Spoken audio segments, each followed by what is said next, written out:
Coming up on Texas Parks and Wildlife. You know, I didn't know a soul up here when I moved up here. I mean, there was a whole bunch of unknown. I knew I wanted to, I knew I was ready to get to work. Been coming here since I was a little boy. I do have one. I like it out here. Real nice and peaceful and pretty out here. Another good one. A lot of fish. On a good day, a lot of fish. We're trapping them, feeding them with radio transmitters so we can monitor their movements and locations.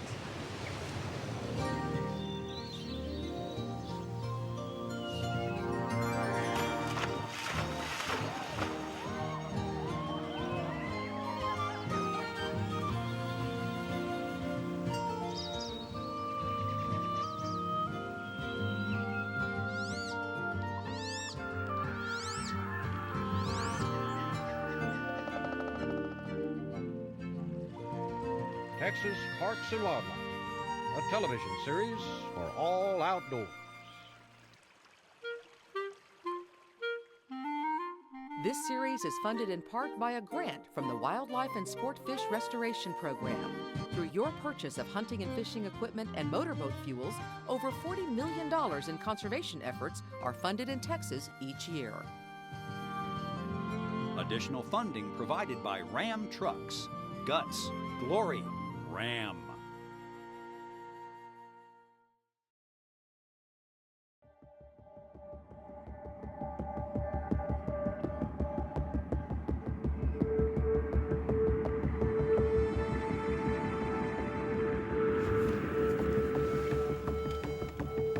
I've heard lots of wardens say it takes anywhere from 5 to 7 years to really be effective in your county.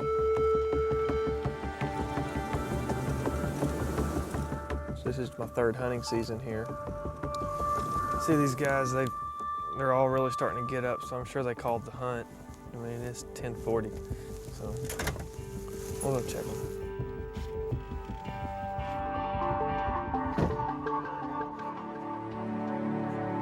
How's it going, guys? Hey, how you doing? How are you, sir? Just fine, how are you? Where you guys from? Michigan. Yeah. Michigan? Yeah. How are you, sir? Good.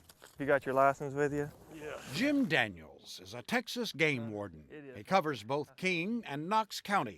You need my driver's license? No, we're good right now. One warden, Let me take care of him real quick and we'll get to y'all. 1,700 square miles. You got your hunter's ed card with you? Looks good, bud. Thank you. What was your deal? No license? Do you have any information, driver's license, nothing on you? Nothing on me. Okay. Who's hunting right here, guys? Are these all your empties? This is the gun you hunted with today, right? Right now, I'm telling you, it looks like lead shot, okay? Okay. The law is when you're waterfowl hunting, you can't even possess it. We'll look at one real quick. It might be good, man. But I'll have to cut into it and we'll check it. Y'all are good to go? Yes, you were good to go. I got your license? Oh no, you don't have one. Yeah. Okay, can't hold more than 3 shells, right? There's 1. There's 2. There's 3. 4. 5. Citation today for lead shot. It's the lowest violation we have. Well, hey, I appreciate it. Guys, y'all be good. Good luck with your hunt, all right? We'll see y'all. You know, I didn't know a soul up here when I moved up here. I mean, there was a whole bunch of unknown. You know, I knew I wanted to, I knew I was ready to get to work.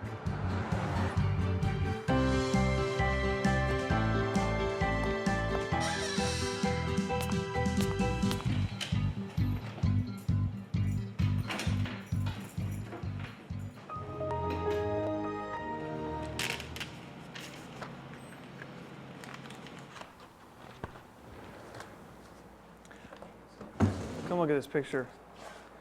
I'm parked on the county road. Those are geese getting up from that lake. That's probably 2 miles wide, solid geese. I'm telling you, I mean, I don't expect you to believe me. What I'm telling you about the lake is one of those things you're really going to have to see it to believe it. Can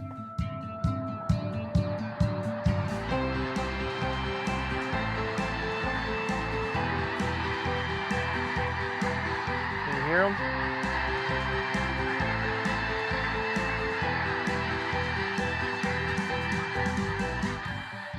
I mean, how much space does one bird occupy in that water?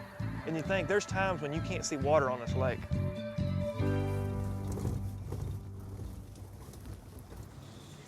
You can walk up to the fence and those are wild boar hogs. They're gonna get crazy. See what they'll do, they'll smother one another. Different individuals will set hog traps and they've collected them, and it's a market. They'll hold them here and they'll end up selling them to a buyer, to a hog buyer. And it's one way the law allows us to eradicate these wild pigs.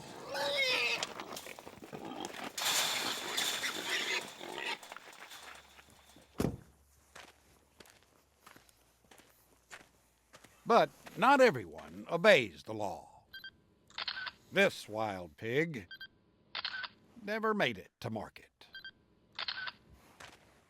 On solving a case like this, you have illegal dumping. I mean, they can't throw out pigs on the side of the road. See this rope? I'm gonna cut some of that rope with me because each one of these knots are tied the exact same. I cut it where I can still preserve the knot. And so if I happen to see someone that has this rope in the back of their truck and it has knots tied similar that way on something, there gives me a reason to, to ask more questions.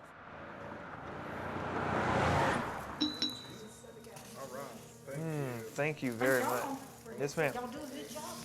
Someone's dumping a bunch of pigs on the side of the road in a drainage ditch on the county road. Have you ever followed it? Illegal dumping? I mean, in regards to throwing pigs on the side of the road? Class C? You get a good relationship with your neighboring wardens because you have to depend on them. It's because, we don't have a partner. I mean, they're your partner in a sense. It was good, right? And they might be 120 miles away.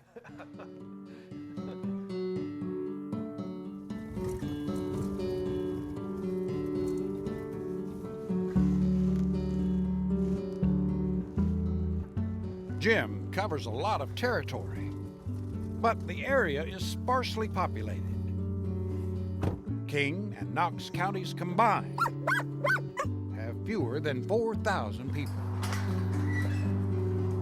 Jim does not have many neighbors. Badge. Stay. Jim grew up in Lampasas, Texas, hunting, fishing, playing football, and spending a lot of time outdoors. But during his senior year in high school, tragedy entered Jim's young life. Well, I mean, it was just a cut and dry boat ride home is all it was. I mean, it was a boat ride is familiar as driving down your driveway. As many times as you've driven down your own driveway, that's how familiar that boat ride was back to the boat ramp. Finally, I tried to wave with my left arm at him, and that's when I realized I was in here because I couldn't. This is Jim when he was 17 at a news conference after the boating accident on Lake Buchanan that took the life of his friend, Justin Roberts. The other boat basically launched up and over this one here. Jim Daniels was sitting behind the wheel, and Justin Roberts was sitting in the back seat up on top. Justin was killed on impact. Jim was thrown in the lake, unconscious for 8 hours, surviving only because he was wearing his life jacket. I mean, it wasn't until about 3 or 4 months later till I went out to visit Justin's grave, and it's when it really hit me. I mean, that's it. I mean, 18 years old. The driver of the other boat fled the scene, and the case went cold. Someone knows who did it. The person who did it knows they did it. And the person who did it is having to live with it, if they're still alive. Then, one evening, 8 years after the crash, a boat buried with a deadly secret for 8 years is now out of the ground. That boat is linked to a fatal boat collision. They found it on Travis Marburger's property off County Road 272 in Bertram. He was arrested Tuesday and charged with manslaughter in the case. Under these circumstances, is sure, people make mistakes. 1, 2, 3. And it's not always the mistake, that defines the type of person they are. It's what they choose to do after the mistake that really defines who you are. Ready. Go. We're ready.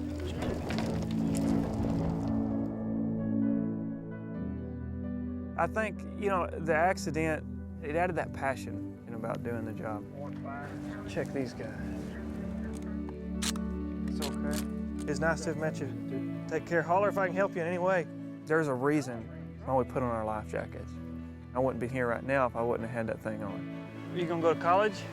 Texas. Texas? I think some things happen because they happen. And I think a lot of things happen and there's a reason. And sometimes it might take a while for us to see what that reason or to understand what it might be, or we might not ever understand. No, I'm a Giggle Maggie. Oh, you're an ag? I'm sorry to hear that. It's all right. It's all right. It's all right.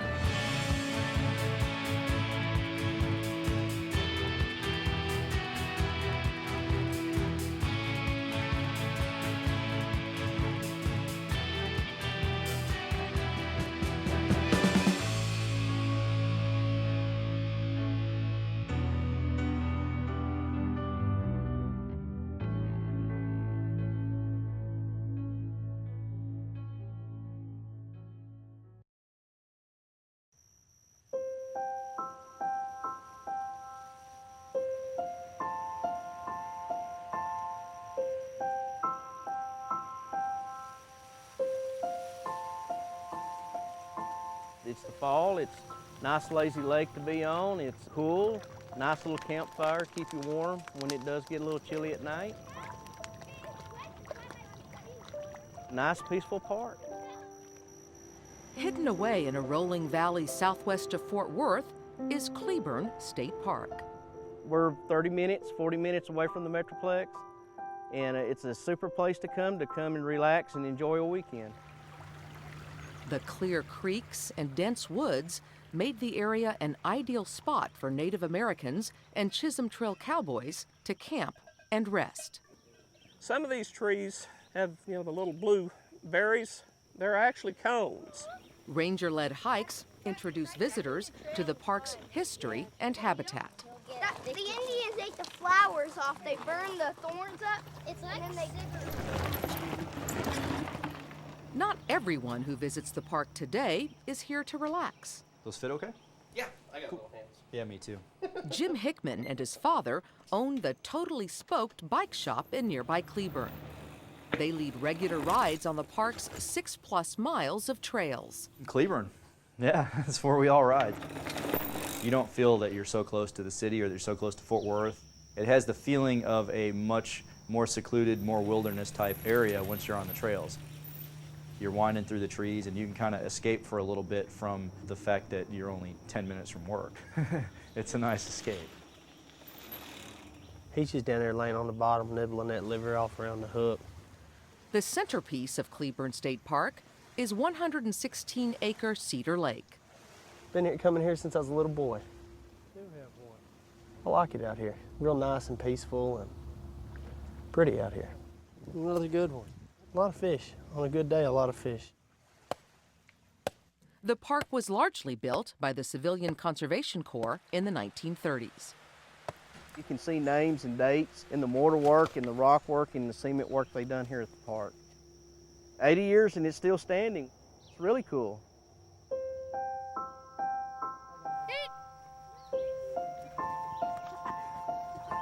Cleburne State Park is a little off the beaten path, but once you find it, chances are you'll come back. This park is hidden, it's nice, it's quiet. You can canoe, fish, mountain bike, hike, enjoy camping. Just kick back and relax and not do a thing.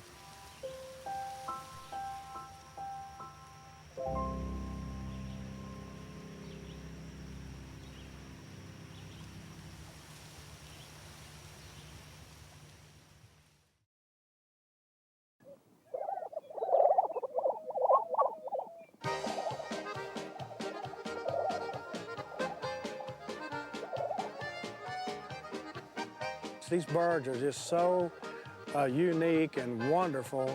The way the males display, it's just awesome to watch.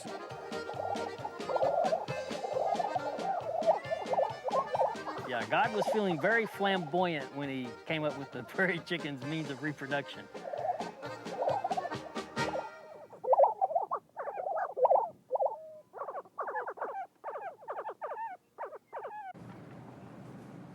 Now, some of this right here dove looks pretty good. Nice. For the prairie chickens? Yeah.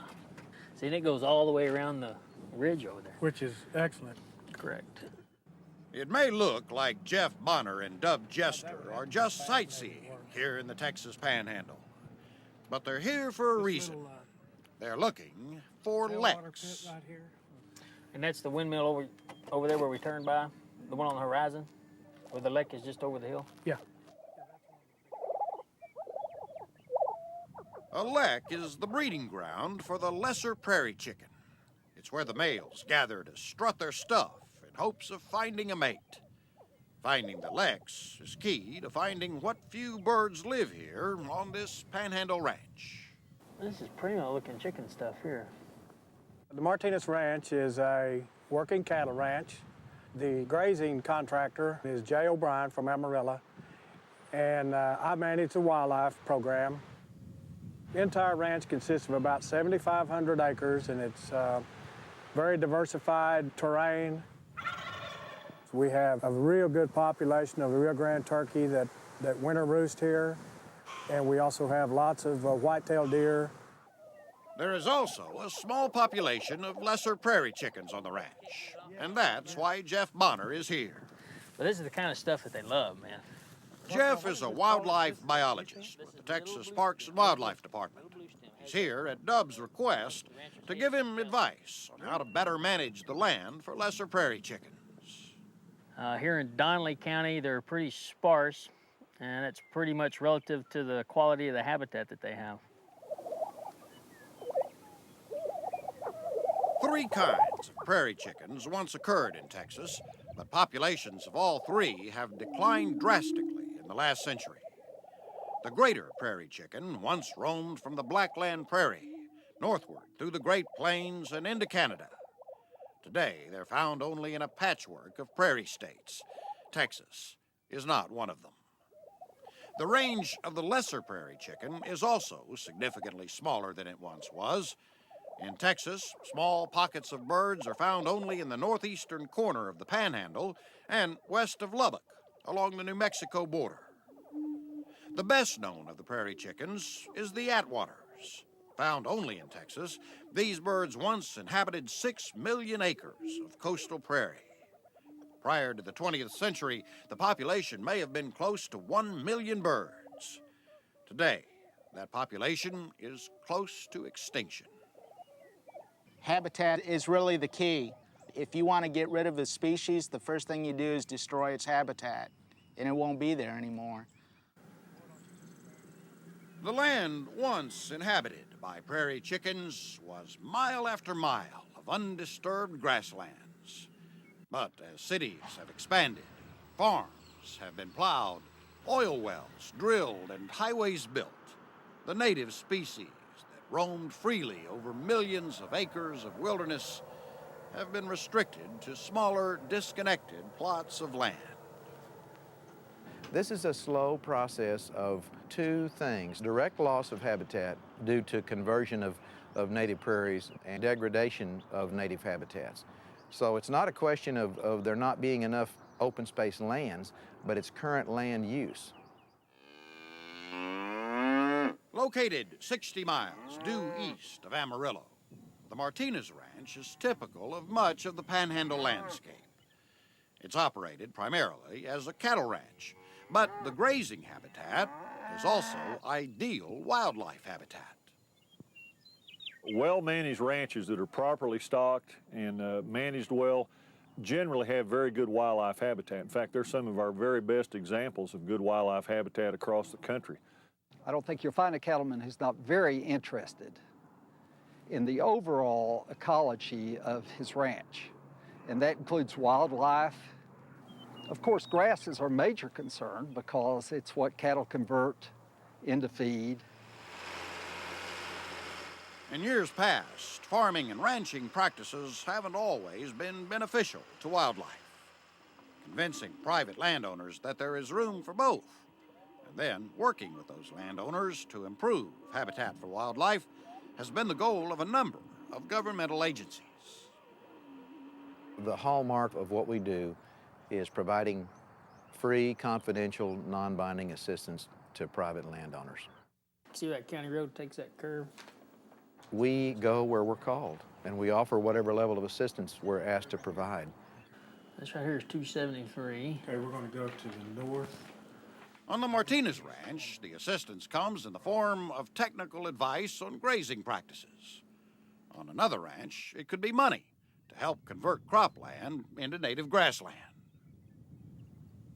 Well, like I say, I don't know a rancher who's not interested in helping wildlife and improving wildlife habitat on his ranch, as long as they see that nobody's going to be dictating exactly how they should do their business. Chickens are relatively intolerant of tall vertical structures. Once you get brush encroachment of relatively tall brush, they'll tend to leave an area. Raising awareness about the declining state of the lesser prairie chicken is the first step towards reversing that trend. With that in mind, the Martinez Ranch hosted a field day to bring panhandle landowners together with conservation professionals. We have to let people know that there is a problem, but that we don't have all the answers, and that we truly do need the help and cooperation of landowners to be willing to participate with us and try some things and let us improve our understanding of what we think lesser prairie chickens need.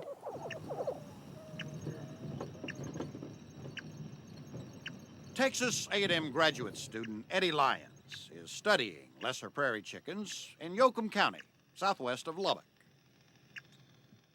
We're trapping them, fitting them with radio transmitters so we can monitor their movements and locations. That's where he is right now. We want to study their nest success, survival, mortalities, what kills them when they're killed by predators. And we're also looking at their habitat use. Eddie has been granted unrestricted access to 12,000 acres of sandy, brushy land, most of it leased by the June Leland Wildlife Foundation. The numbers have decreased greatly in the past 15 years, and so our effort is to improve the habitat of the lesser prairie chicken. We're trying to keep the population that's here, as small as it is, at least static. I can't imagine why anyone would think it would be a bad thing. We're looking for a bird that has died. The signal was given a mortality signal. And so when we hear the mortality signals, we walk in, locate the collar, and retrieve it. We have very little public land in the Panhandle. The work that we're doing here couldn't get done, wouldn't be done, without the cooperation of the landowners. And here's the remains of a bird. We have the wings present, but not just a pile of feathers. So I would say this is probably a raptor kill. The collar is around here, right here. One more bird gone, but that's part of it.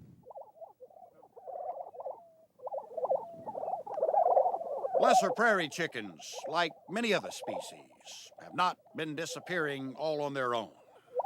They've had a lot of help. Destroying the habitat is easy. Fixing it, well, that's another story. But if we can find more people who view the prairie chickens as something worth saving, perhaps there is a glimmer of hope after all. The habitat is in the hands of private landowners, then really the future of the prairie chicken is really in the hands of those landowners, and it's really up to them. And so I love getting those calls of people calling with interest in prairie chickens. I've developed a passion for the chickens in the fact that they're such an interesting bird. We don't know that they might become extinct, and it's important that we do all we can to protect the birds right now.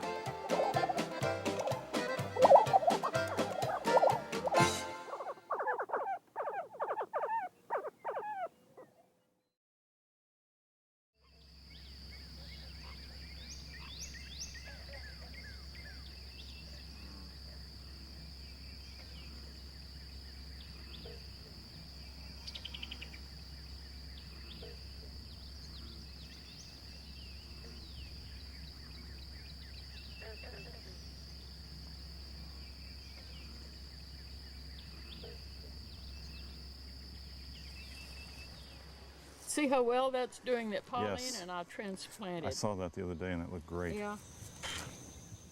There's always some new flowers here blooming. There we go.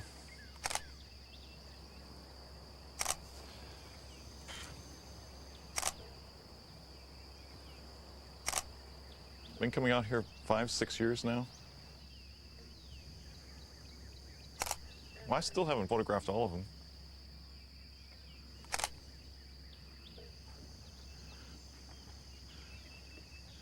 The pink one is blooming out here now today. It's so complicated here as far as really understanding the flowers, because there are so many and they're so unusual.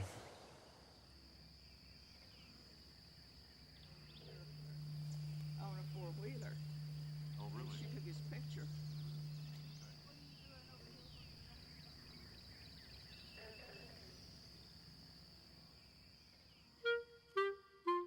This series is funded in part by a grant from the Wildlife and Sport Fish Restoration Program.